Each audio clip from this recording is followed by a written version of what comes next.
Welcome back. You're watching Cheche with Kenya's most famous author, Ngugi wa Thiong'o. The debate actually continued while we were on the break. But just to find out how you've been doing, you started writing when you were about 21. You were in university. You were the first East African to be published, to have a novel published. Your career spans more than 50 years. How have you evolved over those years? Well, I'm always evolving. One thing I do, by the way, I try to learn all the time. Even from this debate, I'm trying to learn as much as I can, you know. I try to learn from wherever I am, you know, with people who are around me. To me, that's very, very important. I learn from my children. Now they are all writers. I read their books and try to learn, you know, from what they are writing. Tell us about the children and how you got them all, you know, becoming writers. Well, I call them my children, but actually they are my rivals. Let me tell you a story, by the way. Actually, this is a real story which happened to me, I'm telling you, 3 weeks ago. Because from Kenya, I traveled from where I am in California, California, Irvine. Then I went to promote some of my books. I went to Munster, Germany. In Germany, I went to a bookshop. They were trying to introduce me to see who they are. Now, it happens that my son's book, Mukoma's book, called Nairobi Heat, has been translated to German and is doing very well. It's been on the bestseller list for weeks and weeks in Germany. So I go to a bookshop. They don't seem to know who I am. So they say, oh, this is Mukoma's father. And oh, how are you? In other words, I was being introduced in Germany as Mukoma's, you know, father. Meaning he's the one who is known there, and the only way of my getting known there is by being referenced to Mukoma. Okay, right, you know. But 4 children are writers. How is it that you wouldn't allow them to become doctors, accountants, engineers? I've never. What happened? They can tell you I've never told them I want my children to be whatever they wanted to be. And they and you didn't dissuade them from writing? No, I don't persuade them or persuade them or not persuade them. But they have all come to writing. And it's true. I have 3 sons, Ngugi, Mukoma, Dosho, who have already published books. And I have my daughter, Wajiko Ngugi, who has published a book, The Fall of Saints. Okay. Now, it gives me, as a father, as a parent, it gives me pride. For example, Wajiko Mukoma and I performed in Jamaica recently to 3,000 people. They were there to hear us, you know. And it was, I mean, you know, for me it's double pleasure, you know, for me reading there, of course, but also see my kids, you know, also reading there to 3,000 people. That was amazing. We have also performed together in London, in Atlanta, Georgia, and in Florida. It's very, very wonderful. But more important is the fact they, as young people, are doing that. Because with books, they have to do it themselves. I cannot do it for them. There's no way. Okay, the question is this. Woodwork asked about your evolution. You have been, you know, you've gone away from Kenya for a while. Right.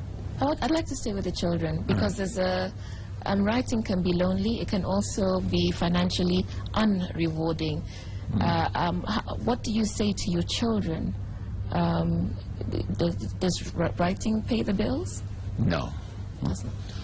It could be occasionally for some of the top writers in the world, you know, sort of, you know, they can pay the bills, but you don't write to become rich. They have to know. If they ask me for advice, I say, you don't. First of all, let me separate 2 things. If you want to write to make money, go ahead, write. Don't go for motive. Just write. A good book will come out of whatever motives you have for writing it. If you want to write a book because you want to impress a certain young man you want, or a certain young lady you want, go ahead. That's your motivation, right? You know. So motivation, but motivation does not necessarily produce a good book or a bad book. Writing can be very lonely because there are some decisions you have to make in the context of your story that not even your part, even if I love my children, I can't make a decision for them about any of the characters or their interactions in their work. So they know this, you know. And not only my children, of course, every Kenyan. Do you mentor? Do you mentor younger writers? No, I mentor in this way. First, I tell everybody, and I would like Kenyans to hear this. Imagination is the greatest equalizer, democratic equalizer in the world, you know. And imagination has no barriers of gender, age, and so on. I'm telling you, a 10-year-old kid somewhere in Kenya today can write a story whose brilliance can outshine any that's written by me, who is a 77-year-old, okay? A woman can do it, a girl can do it, a man can do it. And 90-year-old person can also write a book which becomes brilliant and so on. So imagination is a great equalizer, by the way. And we all, you and you have a book in you, right? Each one of us has at least one book in them, you know. And please write that book.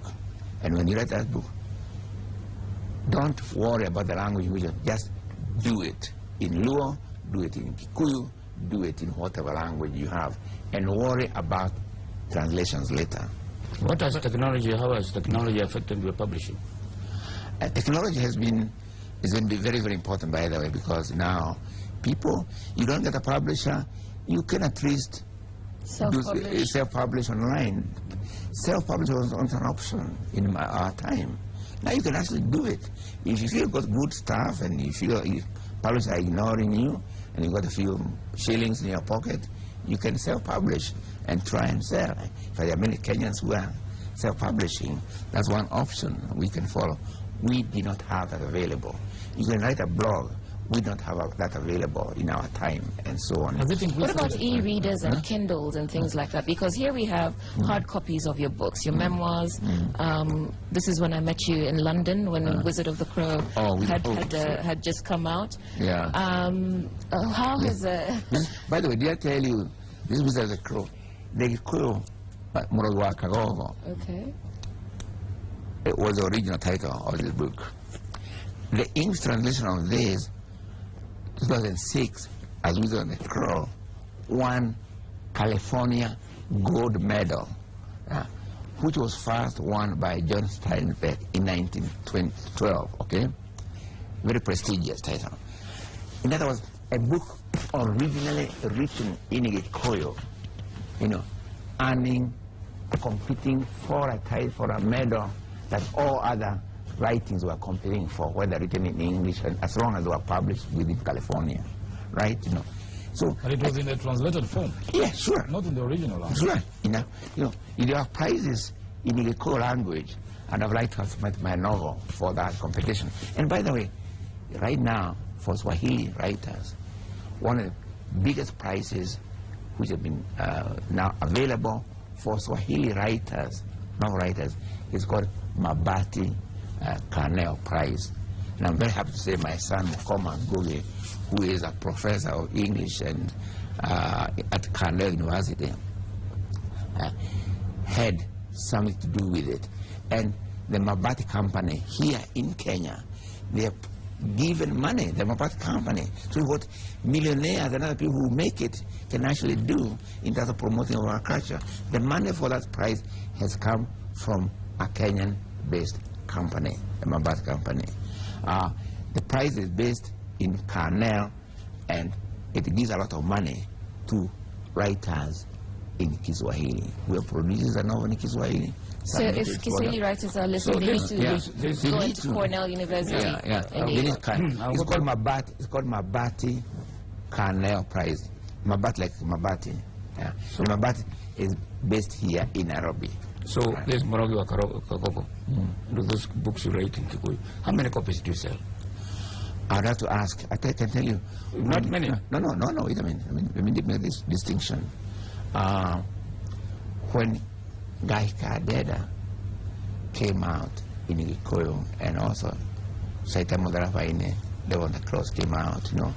They sold as well as any title in English in Kenya at that time. Okay. Because of resistance, because of the climate of that time. Well, Political climate then. Well, Many people buy because it was being banned by the government. That's That promoted the sales. Whatever But Muradu Akagogo, what I'm saying, whatever you're saying, telling me that promotion of books can make you become more aware of them, okay? So, with Muradu I like to see it being made available in every marketplace, you know, in Kenya and so on, you know, as well as its Swahili translation, which has not come out yet, you know, as well as its English, you know, translation. We must market these books. We must give them publicity. Like now we are talking about these books. Many more people are hearing about the books and so on, you know. But in the past, the promotion of African language books has been very minimal. Yeah. Even I'm telling you, last time you could go Prof, you are adding one question about the profitability of this enterprise. No. I mean, I have... they wouldn't be you wouldn't make no money Talk if you wrote about that a in bit. Because you publish all manner of books, and now there's a technology which you appreciated, which is an undoing again, because people are not going to buy hard copy books, but on the internet, they're pirating those books even before you sell. So what is the future of that, and if it's not profitable? I think there is a market for African language books. But we're in this vicious circle, you know, government policies, okay, publishing policy practices, therefore readership, and so on, you know. Illiteracy is a problem also, as you are pointing out. You know. Prof, let me intervene one more time. Are you a commercial publisher? Because are you making money from publishing, which is really bottom line? Because this enterprise must pay your bills. You know, and the line you're taking of the vernacular languages obviously doesn't have a big readership unless the books are translated. Yeah. So where is the commercial element in your works? First of all, you don't make, even in English, by the way, you don't make a lot of money. Let me just say this way. I want to make that clear to the readers out there that you're not necessarily going to get rich by writing a book either in English or in Gikuyu right away, you know, but you can make $1 here and there. For instance, let me put it this way. It takes, for instance, for me, Morogo took me about 6 to 10 years to write it, right? 6 to 10 years? Yeah, to write Morogo. If I was, to recover that money I spent, if I was doing anything else but writing Morogo, and I was still eating, and I was still paying my bills and so on, you were waiting for Morogo to ever bring back that amount of money, I would obviously, you know, starve, you know. If you write and your books makes money, that's good. Yes. If you tell a story and your story makes money, that's good. But it's not making money is not only the reason why people tell stories. Yes. You know, because you know why? Even before books were written, there was storytelling. Which comes to the challenge of writing in vernacular, because the people who write in those big languages obviously are making millions. The bestsellers, they sell millions of copies. You will not make millions of copies in Gikuyu, in Luya, in Luo, if you're publishing books here. Let me put this. First of all, but that's not to say vernacular language. Let me first of all say so let's one fallacy. respond that, and then let's move away from that, because I think we spent quite a bit of time on this. Let me correct this, by the way. It doesn't mean that if you write in English, your books are necessarily going to sell in England, you know, wherever English is actually spoken.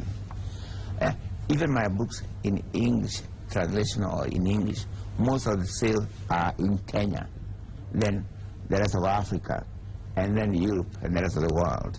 And this is true of most experience of African writers. You sell most books in your own territory. Kenya is my home market. Whether in English or Gikuyu and so on. You know. So, has Weep Not Child been translated in Gikuyu? Yeah? Has Weep Not Child been translated? Not yet, I hope. Okay. The reason is because it won't sell. Right. No. Let's move away from this. No. But my books, never on the cross, no. Before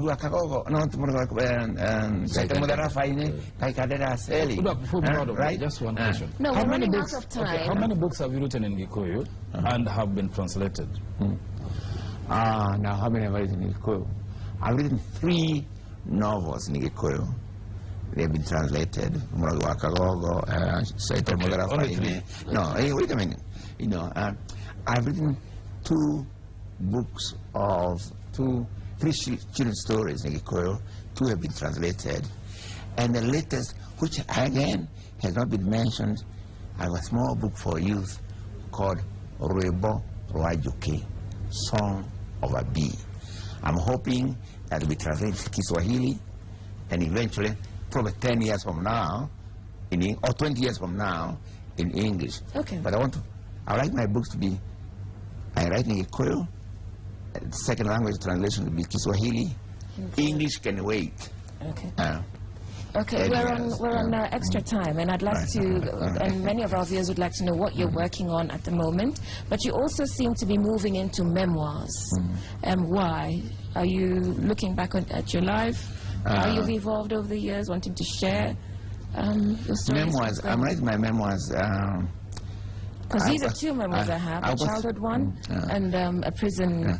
The prison diary I wrote, you know, because I wanted people to share my experience of in committing maximum security prison, particularly for those who are in prison because of their intellectual beliefs or their religious beliefs or whatever. Okay, it was very, very important, you know, text for me.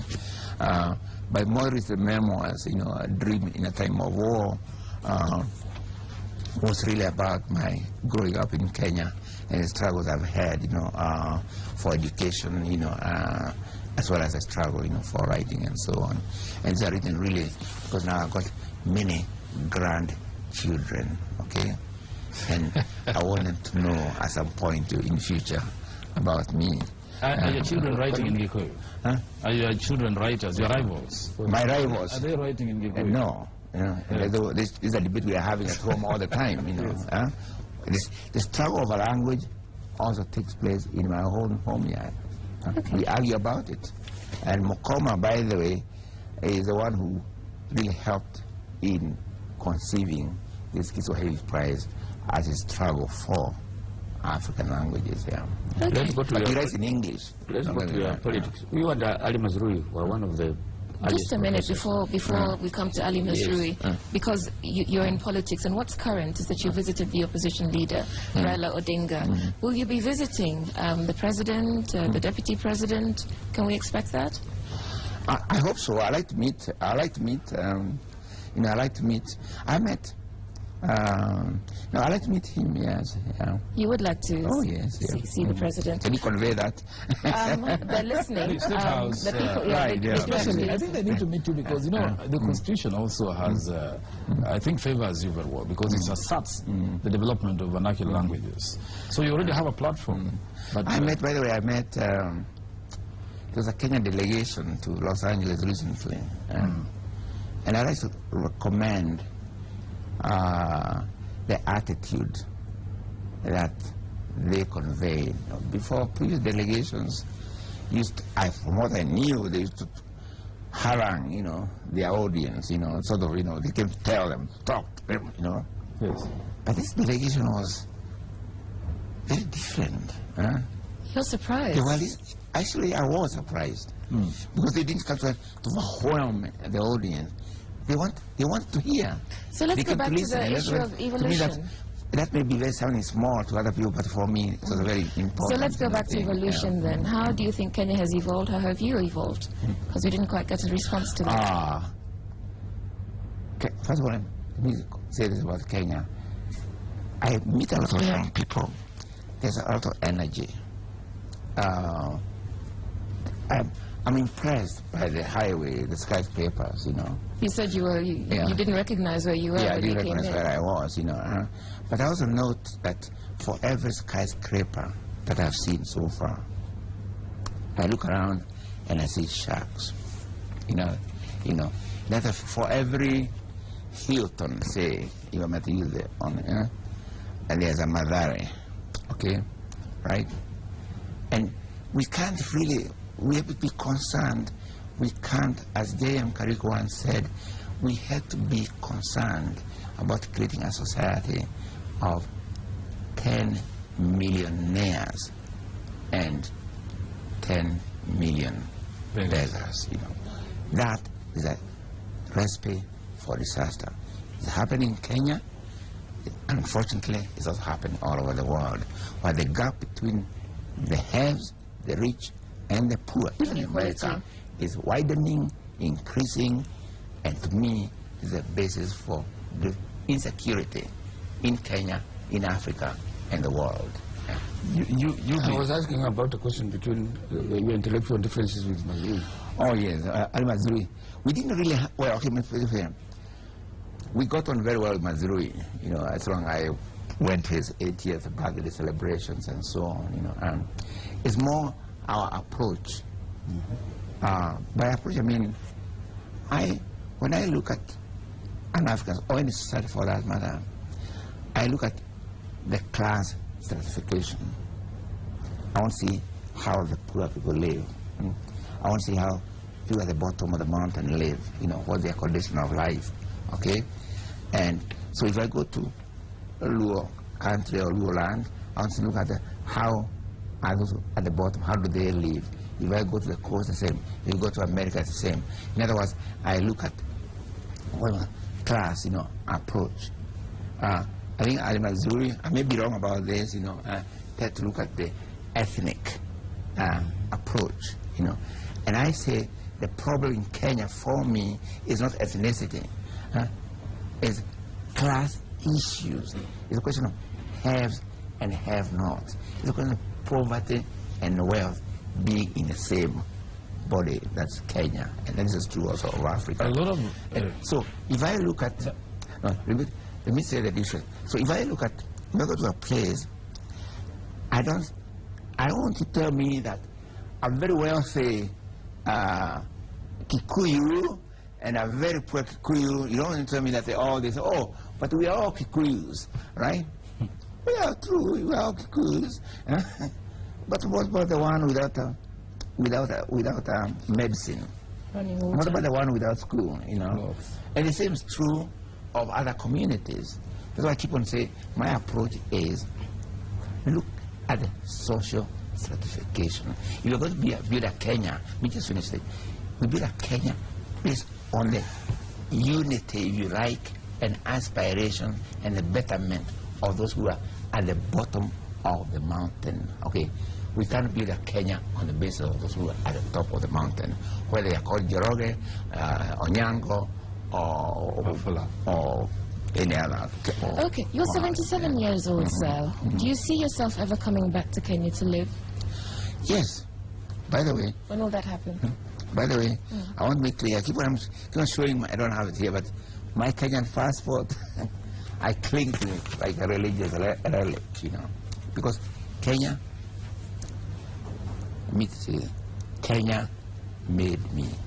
But then why do you still live abroad? I was forced into exile, remember? I didn't choose exile. Exile chose me, right? Now in America, I have a job which I'm doing as a distinguished professor of English and comparative literature, you know, and other things I have to do. But remember that even when I'm in there, I just see what is the connection between Kenya and America.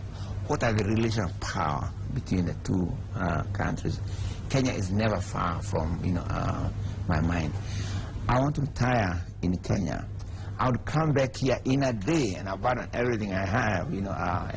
But so should we be also telling the people who are listening to this that we need to make sure that your retirement is comfortable, to encourage you to come back in a day? I will come here in a day, you know, because let me just put it, whether I'm in America or here, I want to contribute, but especially to the cultural awakening, okay, and empowerment of Kenyan people, you know. I have ideas, I'll contribute them freely. If I meet Raila, I tell him. If I meet the presidents, I'll tell him the same policies. My policy, I'll keep on. I want to share them with anybody who listen. So one would because ask, I know we can empower Kenyans. I mean, what do you need to come back here? Just a job? Or is it? And are there no jobs at the University of Nairobi and many universities we have in this country? Oh, let me see. I've not seen any yet, but I'll check there. The adverts. I'm under pressure to wind up, but I won't do that without sharing the appreciation of our viewers for your time here. Good morning, Cheche. I'm an English literature undergraduate student. Ngugi's books have been my fodder for the past 4 years. I salute you, Ngugi. I still believe the Nobel Prize in Literature is on your way, and that came from Kevin. I can now see Professor Ngugi's concern is to encourage more writers to get into stage by first learning to write in their language. Please accept his advice. Hi, Ngugi with Yongo. Actually, your books are very interesting. Keep it up. That came from Jacqueline. Morris, I love reading, but I've never read any book by Professor Ngugi, but he's really inspired me, and I have vowed to read all his books by December, God willing. Our viewers really appreciate having you here. But before you go, very quickly, because there are lots of aspiring writers and who are struggling, as David mentioned earlier, with getting published, accessing publishers, feeling that they have to go abroad for any sort of validation and recognition. Very quickly, as your final thought, what would you say to them as advice? The greatest validation we can ever get as a Kenyan is validation from Kenya. Those sentiments we just read mean a lot to me. The farmers can say, my book or your book meant this and this to me as a Kenyan, So validation, and last word in terms of writers who I want to write, I just want to give you one word of advice, which I always give, by the way, freely. It's this. The formula for success as a writer is very simple. Write, write, write, and write again, and you will get it right. And lastly, we all can reach the stars, but we don't have to stand in one place in order to reach our stars. We can stand on Kenyan ground and still reach the stars. We don't have to stand on European grounds in order to reach the stars. We can reach Europe from Kenya, but we have to go to Europe first in order to reach Kenya. That's the point I've been trying to make all the time. We can engage with the world from Kenya and even shine in the world. Let light from Kenya shine outwards. But we don't. Let me give one more last image, if I don't mind. If you light a light in your house, you can see in your house. But what about a person who says, no, I don't want to light a house in my house, I'll be seeing from the light from my neighbor. So and you're very proud of the fact that you are enjoying the light from your neighbor. What about light from your own house and let it shine outside? Okay. Well, thank you. Those are important words you've given. For those of you who are a bit frustrated, we didn't get through to your questions, you're around for another week or so. You're giving public lectures, and so we'll continue to benefit from Professor Ngugi Yongo's fine mind. What is your schedule actually? It's been managed by my publisher. Okay. Fine, but you will be around. I'll be, oh yes, on that I'll be at Alliance High School. And I want to go back because I've written a book based on Alliance High School called In the House of the Interpreter. I'm very proud of it. And secondly, actually, I have a grandson who is at Alliance right now. And guess what? His name is Ngugi. So... What's your name? Not what he wants. Well, he's Ngugi Wakimunya, who is my son. Ngugi. So I'm Ngugi, I'm going to Alliance High School to meet Ngugi, my grandson. Okay. All right then. So thank you very much, sir, for your time here. We wish you well with the rest of your stay. And thank you for watching. And thanks to our panelists, David Makali and Mutegi Njau. My name is Udwa Kamimo. We'll see you next week.